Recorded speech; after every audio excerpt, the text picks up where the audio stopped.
kesesakan.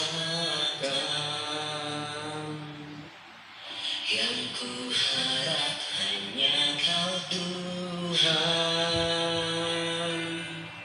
Saat badai hidup menerpa, masih ada Tuhan bagiku. Saat semua jalan tertutup, tiada yang sanggup menolong. Saat badai mata tercurah, masih ada Tuhan bagiku. Penolong ku hanyalah dirimu, penghibur ku hanya Engkau Bapa-Ku, selalu menyertai hidupku. Kau Bapa-Ku yang setia.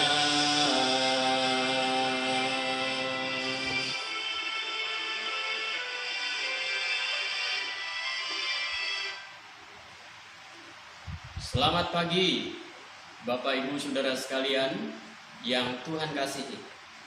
Hari ini saya mengajak kita merenungkan satu bagian firman Tuhan yang saya ambil di dalam Matius pasal yang ke-15 ayat 21 sampai dengan 28. Kisah tentang perempuan Kanaan yang percaya. Mari kita perhatikan bagian Alkitab kita ini. Bapak Ibu yang ada di rumah, silakan siapkan Alkitab saudara sekalian dalam Matius pasal 15 ayat 21 sampai 28. Demikian firman Tuhan. Lalu Yesus pergi dari situ dan menyingkir ke daerah Tirus dan Sidon. Maka datanglah seorang perempuan Kanaan dari daerah itu dan berseru, "Kasihanilah aku ya Tuhan, anak Daud, karena anakku perempuan kerasukan setan dan sangat menderita." Tetapi Yesus sama sekali tidak menjawabnya. Lalu murid-muridnya datang dan meminta kepadanya, "Suruhlah ia pergi. Ia mengikuti kita dengan berteriak-teriak." Jawab Yesus, "Aku diutus hanya kepada domba-domba yang hilang dari umat Israel." Tetapi perempuan itu mendekat dan menyembah dia sambil berkata, "Tuhan, tolonglah aku." Tetapi Yesus menjawab, "Tidak patut mengambil roti yang disediakan bagi anak-anak dan melemparkannya kepada anjing." Ayat 27, kata perempuan itu, "Benar Tuhan, namun anjing itu makan remah-remah yang jatuh dari meja tuannya." Maka Yesus menjawab dan berkata kepadanya, "Hai ibu, besar imanmu, maka jadilah kepadamu seperti yang kau kehendaki." Dan seketika itu juga anaknya sembuh. Saudara sekalian yang dikasihi Tuhan, di dalam bagian ini ada dua hal yang bisa kita pelajari. Yaitu yang pertama, ketika kita menghadapi suatu masalah, maka datanglah kepada Yesus Kristus. Di dalam bagian ini jelas sekali seorang perempuan Kanaan ini, dia bukan orang Israel, tapi dia orang non-Israel. Dia sedang menghadapi masalah. Masalah yang dihadapinya adalah anaknya kerasukan dan sangat menderita. Tidak dikatakan berapa anak yang dia miliki, tetapi yang jelas bahwa di sini anaknya sedang menderita kerasukan setan. Ini masalah yang tidak main-main. Ini masalah yang besar. Ini masalah yang bisa menghancurkan masa depan anaknya. Tetapi ketika dia menghadapi satu masalah, dia datang kepada Yesus, dia memohon kepada Yesus. Bapak Ibu Saudara kasih Tuhan, hari ini kita menghadapi masalah yang melanda dunia, melanda negeri kita, COVID-19. Dan semua kita saat ini harus menerapkan apa yang dikatakan oleh pemerintah, social distancing.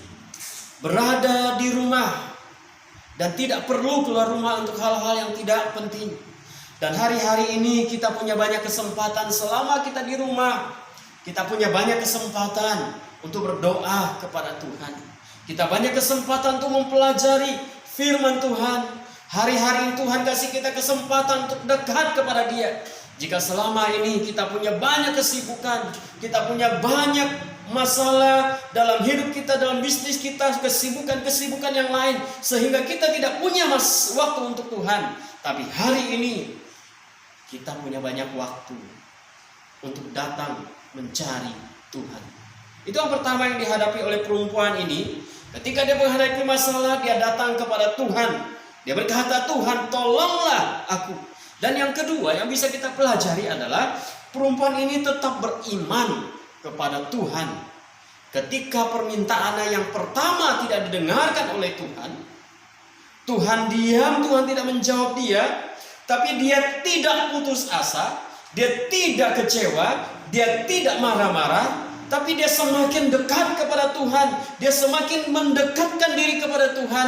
Dia bertahan di dalam imannya kepada Tuhan. Dan dia berkata, Tuhan benar, aku tidak layak, karena aku bukan orang bagian pilihan Tuhan. Tetapi Engkau tahu bahwa aku memohon pertolongan Tuhan. Akhirnya permohonan dia Tuhan jawab.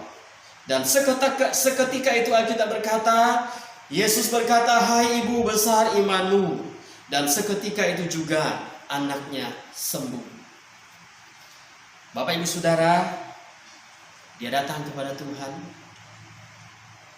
Dan waktu dia datang kepada Tuhan, persoalan belum selesai.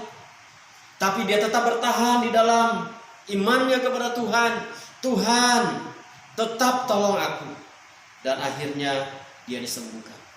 Bapak ibu saudara sekalian, hari-hari ini mari kita datang kepada Tuhan. Mari kita mencari Tuhan. Mari kita mengandalkan Tuhan dalam hidup kita. Karena hanya Tuhanlah kekuatan kita. Kita tidak bisa apa-apa. Hari ini hampir semua orang, kaya miskin, tua muda, semua kena persoalan ini. Dan kita hanya ada kekuatan ketika kita datang mencari Tuhan. Kiranya Tuhan berkati kita semua, Bapak Ibu Saudara sekalian. Amin.